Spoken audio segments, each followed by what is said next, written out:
Hey everybody, I'm gonna be doing a video um, that focuses on special needs and severe weather, including tornadoes. This is a topic that is not brought up very often, especially in the emergency management field. It is talked about it, but not in detail the way it should be. And sometimes we do forget about the special needs or people with disabilities. And so I decided to come up with this video and kind of talk a little bit about what you can do if you are in that situation or know somebody, a neighbor, a friend, a loved one, and even somebody that you work with. And this video is not just in a residential sense, it's also going to talk a little bit about also what to do in a workplace. So I'm kind of combining the residential, family, workplace into one video here. It's pretty much what you can do in one way, you can do it another way at another location. Um, First of all, if you have a loved one that's in a hospital, because of surgery or they have a lifetime illness. It could be a temporary illness, bedridden in a hospital, or even in a nursing home or assisted living. The best advice I can do or say would be talk to the hospital, talk to the nursing home, talk to the assisted living facility, and find out what their procedures are when it comes to severe weather and tornadoes. What do they do? How do they treat the patients? Where do the patients go? Is there some sort of mobility, moving the patients, evacuation plans?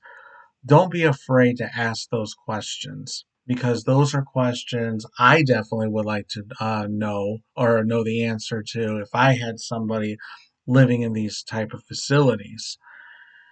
So that's the first thing that I would do is talk to them, during the time of the severe or before the severe weather and the tornado season is, so you have a general idea what happens. I know there was a situation when my grandfather was in the hospital. Unfortunately, he was passing away, and there was tornado warnings going on, and there was really no evacuation.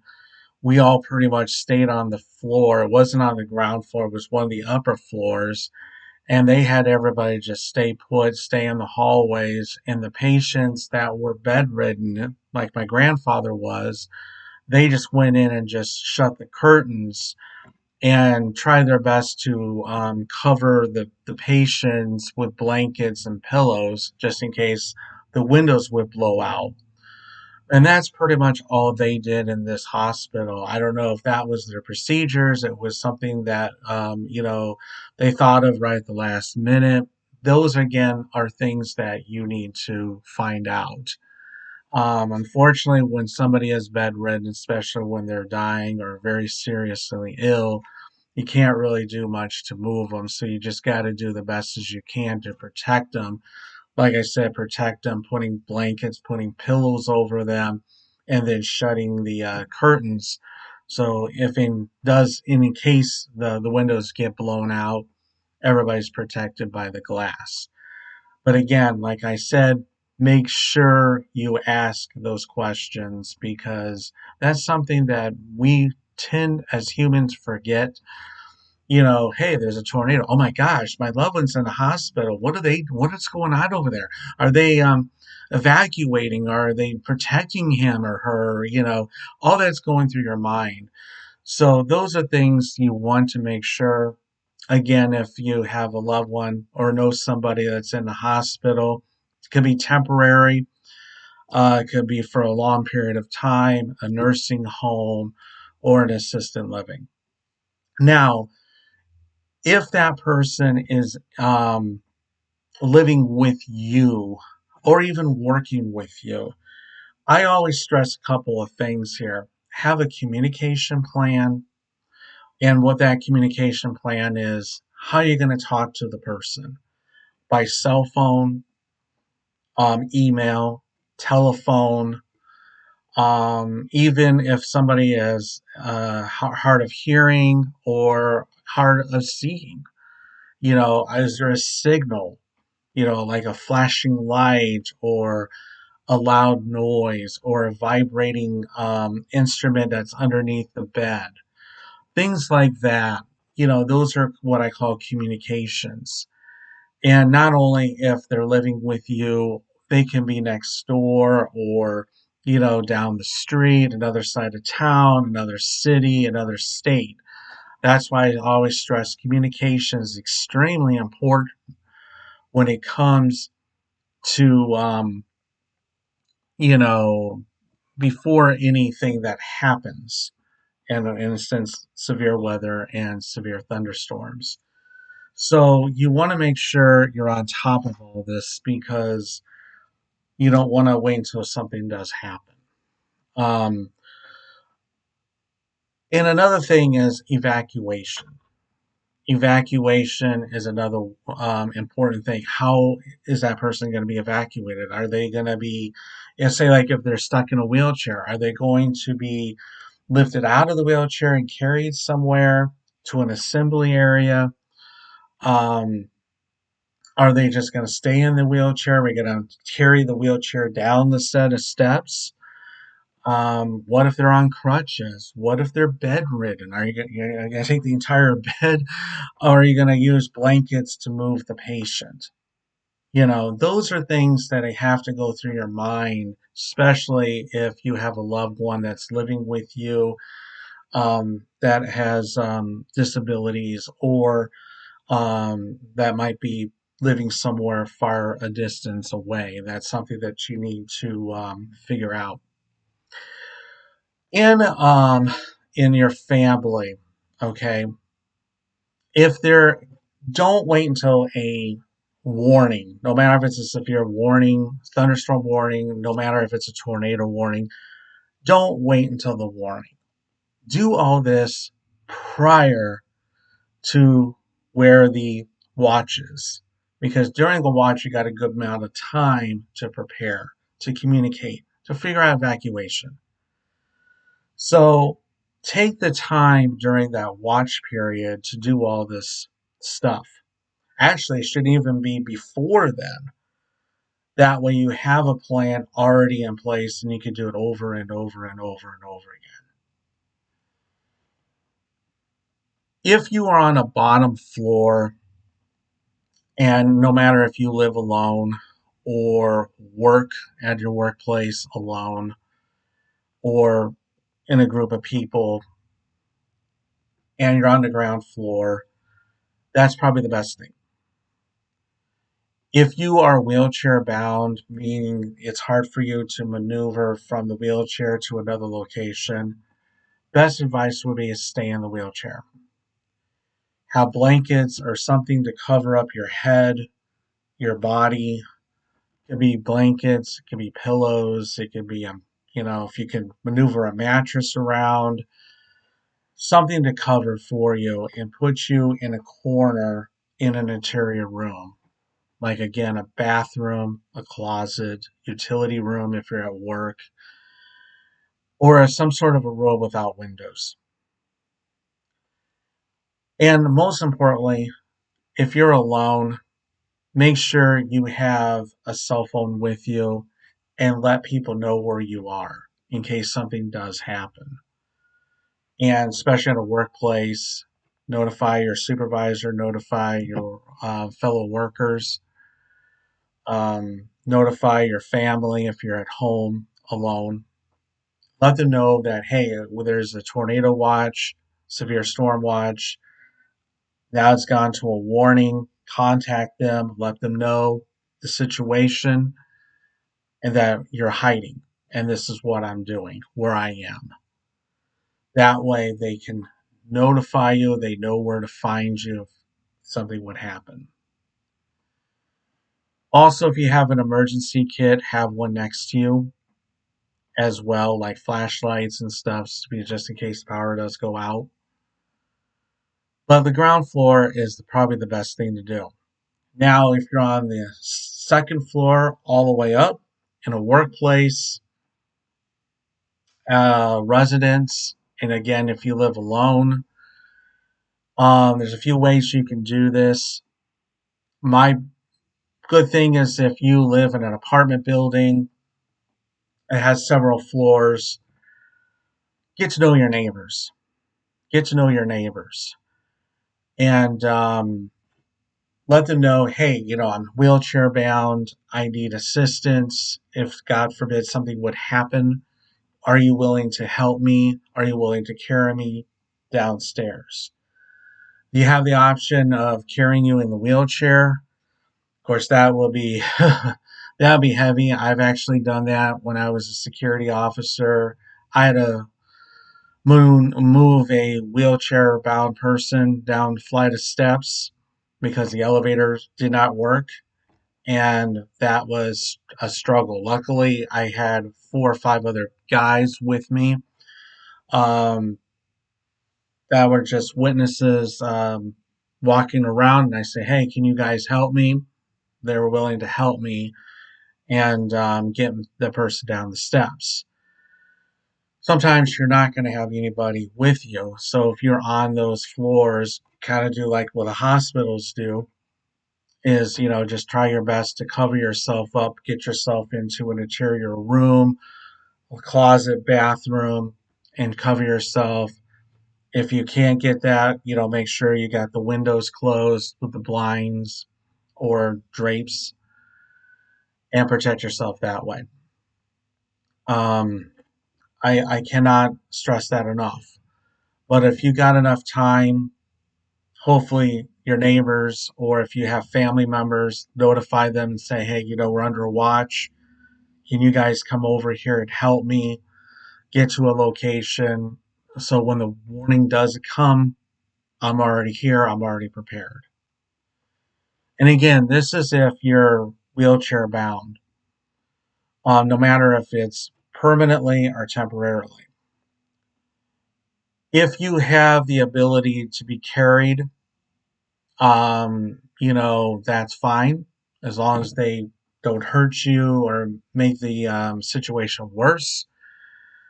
I know there are some strong people out there that will pick people up, put them over their shoulders, or carry them some way. There's also in some workplaces or even some residents where there's like a carrying basket where you can pick them up, put them in a basket, and then come down the steps. Or you can utilize sheets. You could utilize cardboard boxes or something like that that's sturdy enough to carry a person and down the steps. If God forbid you cannot do any of that, another recommendation would be call 911, let the fire department know where you are, to say, hey, I understand we have a tornado watch warning. I want to get to shelter.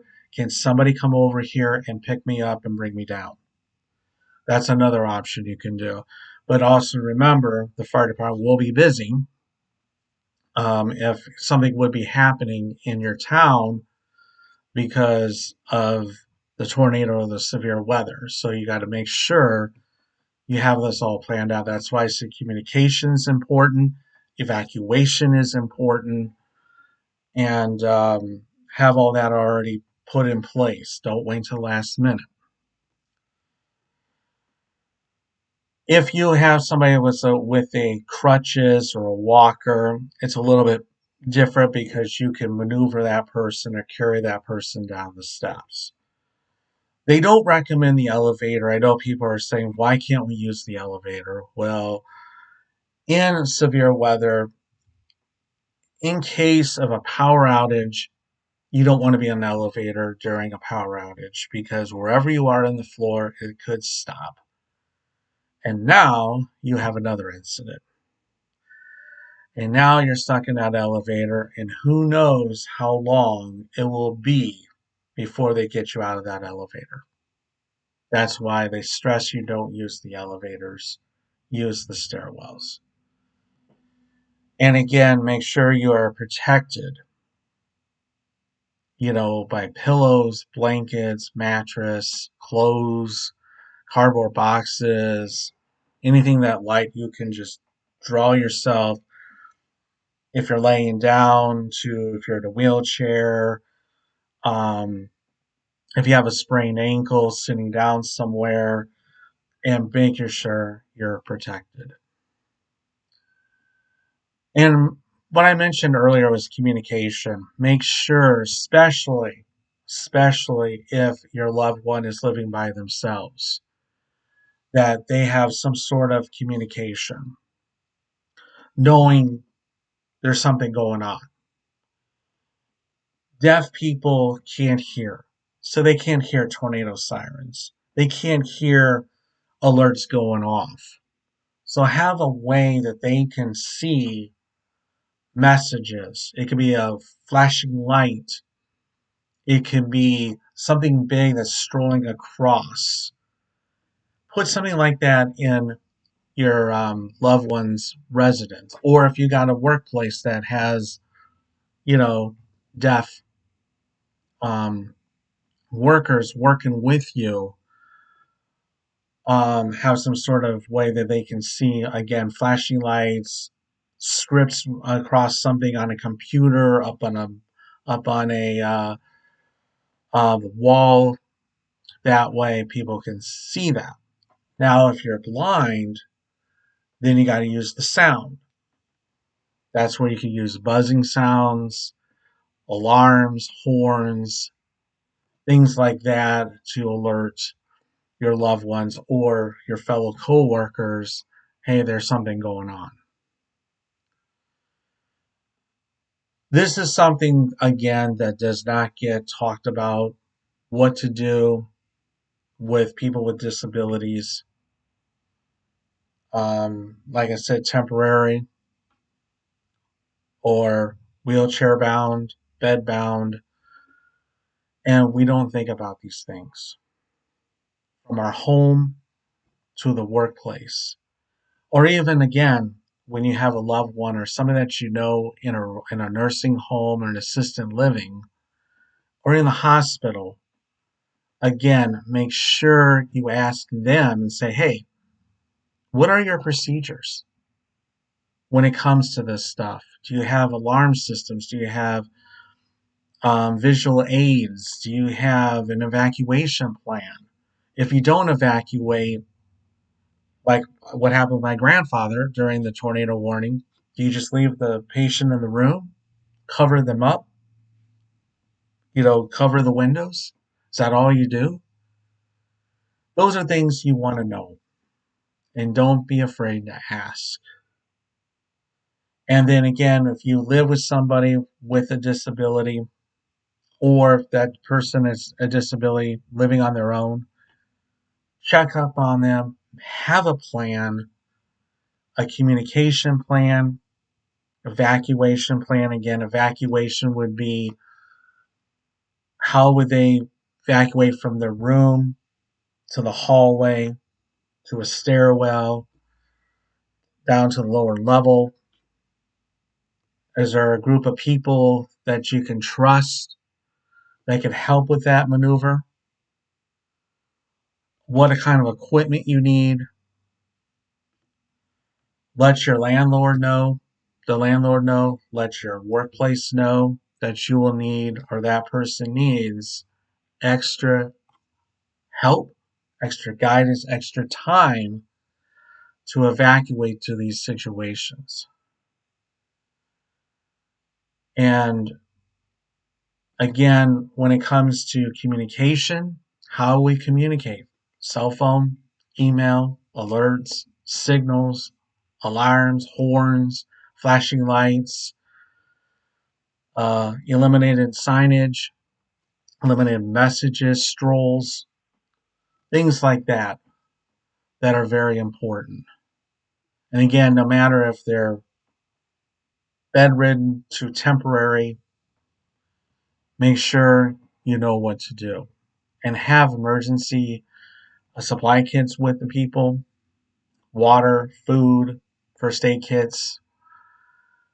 That way, if something does happen, notify the fire department, let them know where they are, that they need help when the situation is clear. You can also notify the fire department in advance and say, hey, I have a loved one that just moved into this facility. This is where they are. This is what they do, especially if they live in their own apartment or home. There are some fire departments in some locations, probably some countries, that have a list of where the people with disabilities are located, what rooms they're in, apartments they're in, situations like that. I hope this video helps. I know there's probably a lot more I can talk about, but this is a general basic when it comes to people with disabilities. Take this seriously and add this to your plan, no matter if it's you, your family, a residential, or even a workplace. This is something that's very important that does get thrown off or overlooked. And this is something that we need to sit down and figure this out. So I hope these tips will help. I will add these tips down at the bottom as well of this video. And I hope this will help not only you if you're in this situation, but a loved one or like a coworker um, in a time of a crisis, an emergency, what to do and how to handle this with people with disabilities when it comes to especially severe weather and tornadoes. So again, I hope this helps. Read the tips below and make everybody safe. And let's all work together as a team to get this accomplished. Be with your loved ones, and that way everybody will be safe and happy, and we'll get through this. Take care, everybody, and I'll see you in my future videos.